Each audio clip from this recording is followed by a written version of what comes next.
Welcome to the Kyle McCullers Show. I'm your host, Kyle McCullers, and today we are going to be talking about the late, great Billy Carson. And I say late because for a while I have been following Billy and listening to him and grew increasingly frustrated by the absolute lies that he was pouring out of his mouth about Christianity. And it was clear that he didn't know what he was talking about. And I can thank Billy actually for giving me the inspiration to start this YouTube channel.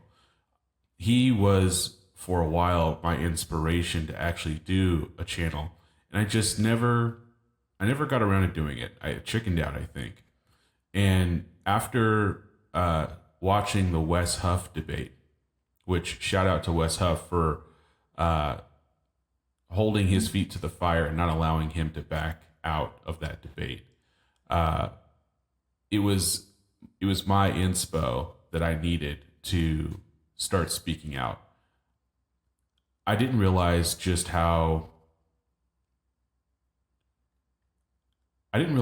much we need the information on the internet that people like myself and Wes have because of studying and knowing a lot about the Bible and the transmission.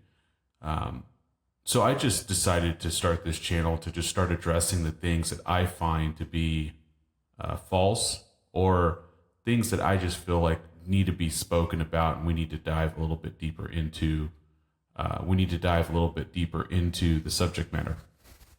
That being said, there's a couple clips that I wanted to play and I wanted to interact with and just give my 2 cents in what I think could have been addressed, or could have been, analyzed a little bit deeper. Obviously, there wasn't a lot of time on that debate in the scheme of things because Billy talks a lot. And so Wes wasn't really able to get all the things that he needed to get in, and he wanted to get in, as he said in other podcasts, and I totally understand why. In the moment, people are like, yeah, it was, it's hours long, but in when you're in it, it goes really fast, and you're not always able to get the things that you want to get in, and the ideas that you want to get across don't always come across the way you intended or wanted to either. So I totally see where that could have went wrong.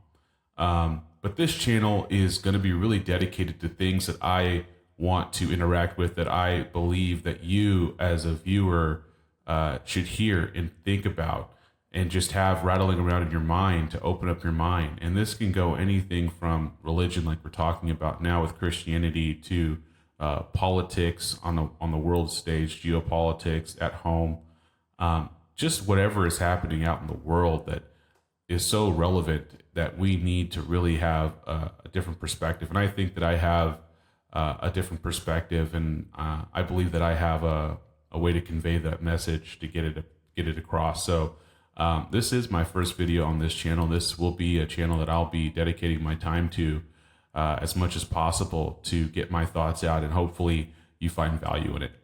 So without further ado, let's get to it. I got to say something before I get out of here. Is the Bible is full of contradictions. The biggest problem that we have is we're dealing with a civilization. Okay, I know this is a clip, but this is something that's important to address right off the bat. He says a blanket statement: the Bible is full of contradictions. Atheists and detractors of the Bible, ex-Christians that have been deceived, have been saying stuff like this for literally thousands of years. The Bible is, without question, the most accurate historical document that we have in history. None of it has been disproven, and none of it has been is contradictory. Scripture interprets Scripture. The reason why this book is of the stature and of the quality and of the historical veracity that it is because there are no contradictions in the Bible. And every single quote unquote contradiction that an atheist, or I don't know if Billy's an atheist, but he's definitely, if he doesn't know it, but he espouses Satanism. I'm not calling him a Satanist, but anyone who walks around that says, I am God, that's Satanism. The original sin was the deception in the garden by the devil with Eve, and through Eve, Adam, which is you can be your own God. You are God, right? So ultimately, the root of that statement, I am God, or believing that you are a God, is really just another version of Satanism. Now, he has said that before. I've seen the clip. It's around the internet. You can go find it. So when he says the Bible is full of contradictions, it's a blanket statement. It's usually because people haven't taken the time to ask a true believer to walk them through the contradictions and show them how they're not. On this planet that is psychologically impaired. Human beings are dealing with a civilization on this planet that is psychologically impaired. Human beings are psychologically impaired. This entire planet. We're living on an insane asylum. Earth is an absolute insane asylum. Mental illness has spread throughout the planet Earth like a complete virus. But when you take a look at the biblical text and you start going through this information, and it's the way that it's laid out, it becomes a proponent of more divide and conquer tactics. It becomes a proponent of racism. It becomes a... Okay, so Billy says that the Bible is full of contradictions. He doesn't give any examples, any proof. He just says it. And then he moves on and starts talking about how the world, everyone's messed up and the world's messed up. So what? Well, okay.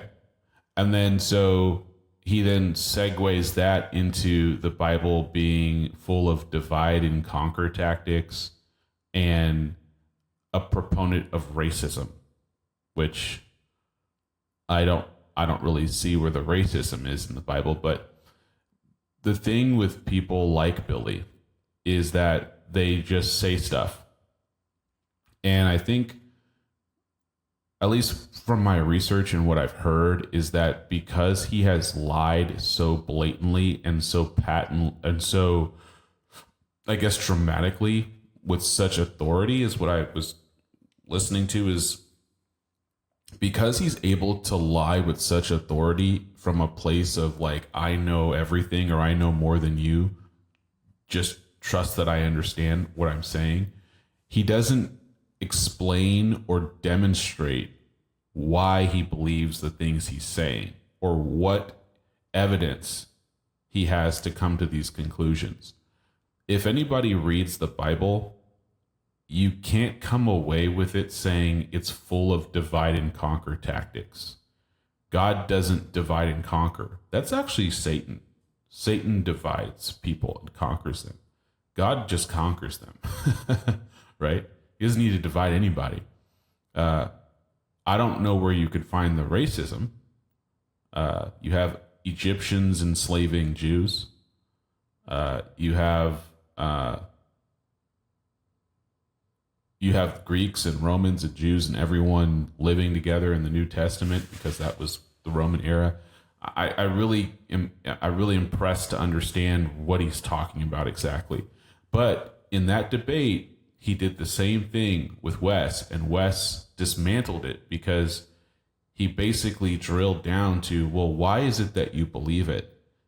And what are you basing your beliefs on? And then when I say drilled down, he got to the root, because when Billy told him, he said, well, how do you determine that? How do you determine the method, or what is the method you use to determine that the source that you're receiving this information from is accurate?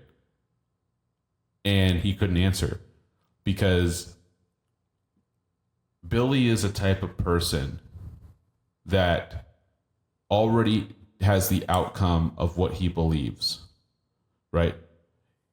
His belief is the Bible isn't real, or not the Bible isn't real, but the Bible isn't accurate, or the Bible, yeah, like the God of the Bible isn't real, or the Bible isn't sufficient, or it's not accurate. Like, he's already determined that.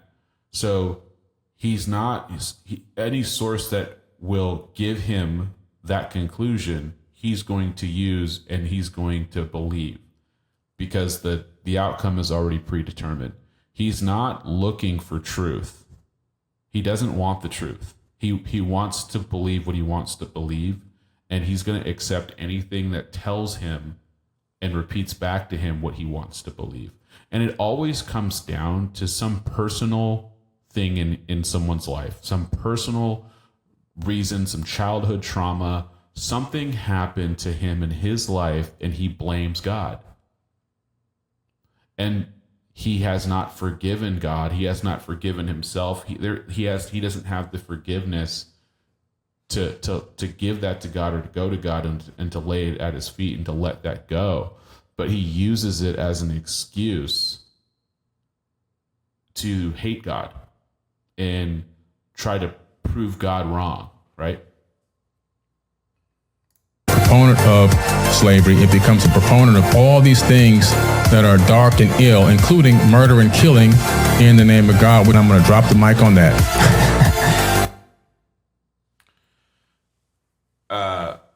Murdering and killing in the name of God.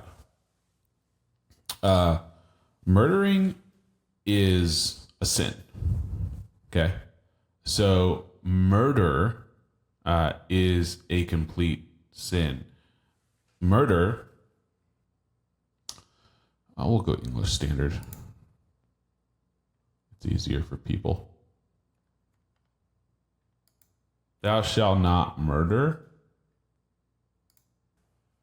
Kill, murder, strike down, slay.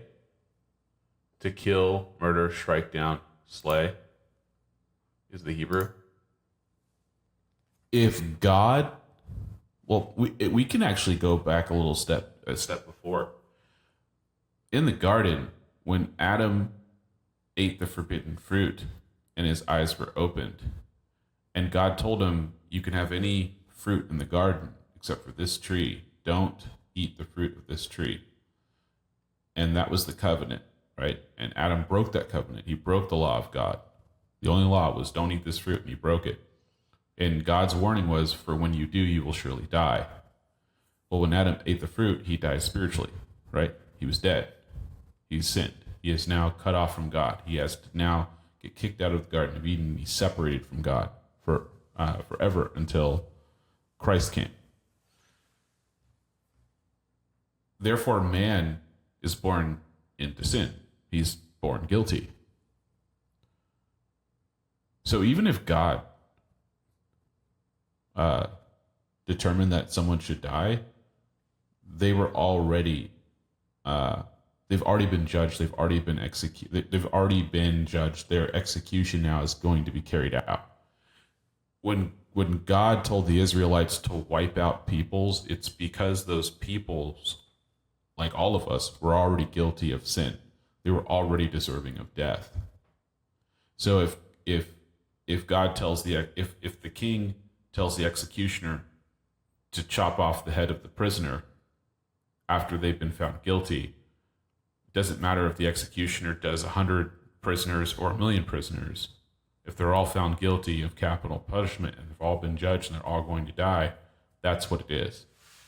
So God executing righteous judgment for sin is not murder. It's justice. Murder is the unjust taking of life from sin, covetousness, envy, adultery, whatever you want to call it. But murder is the unjust slaying of another.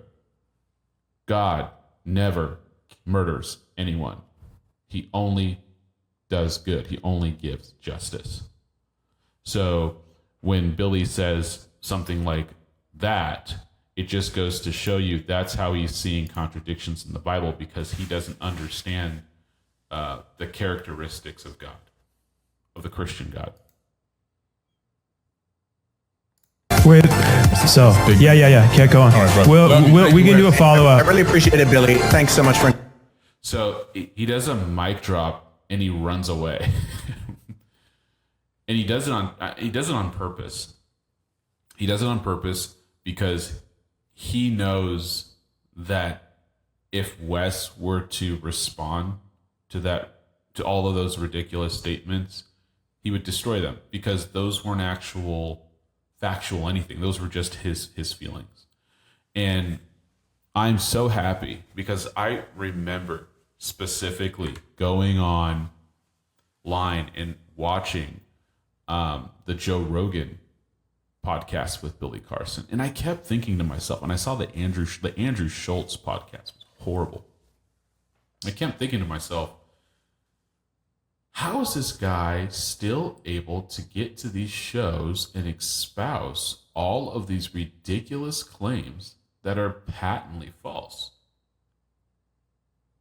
I just couldn't understand how no one challenged him, or no one was like, listen, man, like, this guy is absolutely 100% incorrect. And there was someone in the background, Wes Huff, and someone like me who basically, chickened out. I mean, I was this close to starting a channel and just starting to go after him, because I just knew everything he was saying was just ridiculous. But I wanted to start here because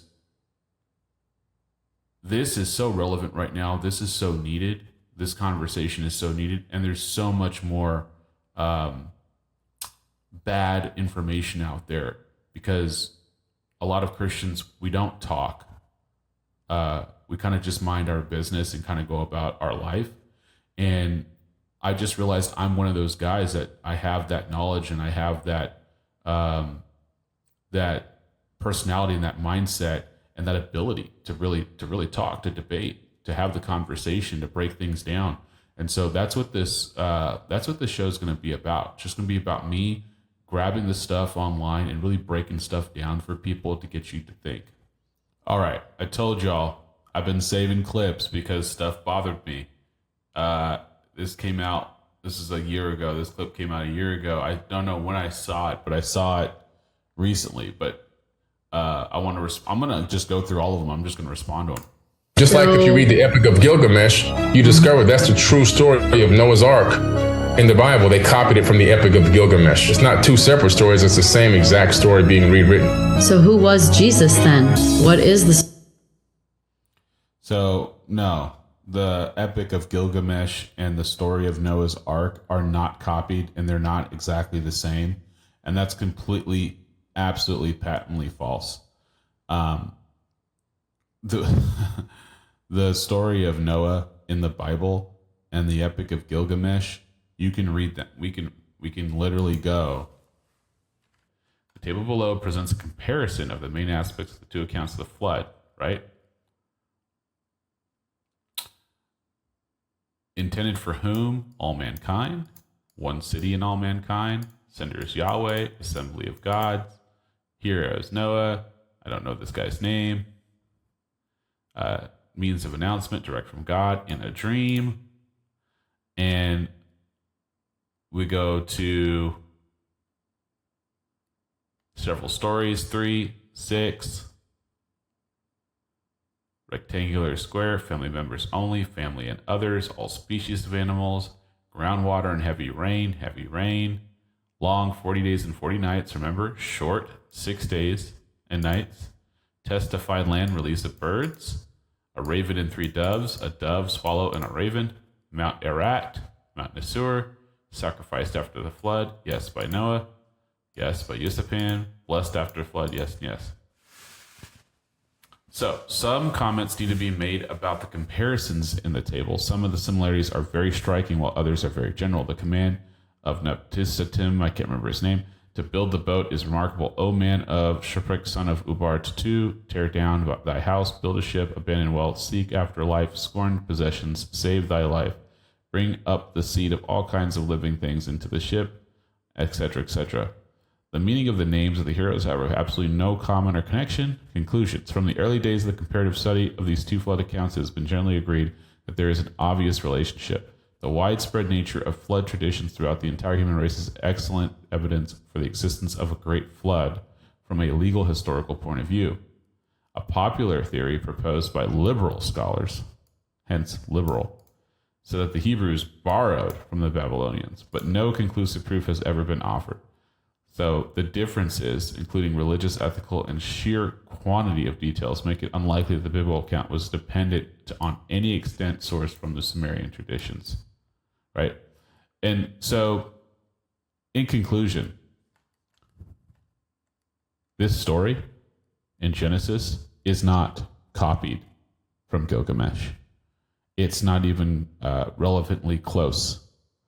And the differences are absolutely striking from who, how, why, and how long it was. And Billy did this same thing in the he did the same thing in the debate where he said that I think it was the Emerald Tablets. And I can't remember what book it was, but he said like whole parts of the Bible were copied from this epic or whatever. And Wes held him to it and was like, "Can you show me where that is?" And of course, Billy couldn't do it because it was false. But he has he will find anything that he thinks is similar and say, "Oh, the Bible copied." Story. I believe that Jesus, his real name is Yeshua. First of all, he was a real person that did exist. I've been to the house. So first off, it's ridiculous to say that his real name is Yeshua. That's just how you say his name in, I believe that's Hebrew language, Yeshua. Yeshua is just how you say it in that language. We say Jesus in English, right? But it just means Joshua. So Yeshua, Jesus. You say it Jesus in Spanish, right? So to say his name isn't Jesus, which is English, Yeshua in I think Hebrew, it's the same word, just in a different language. So yeah.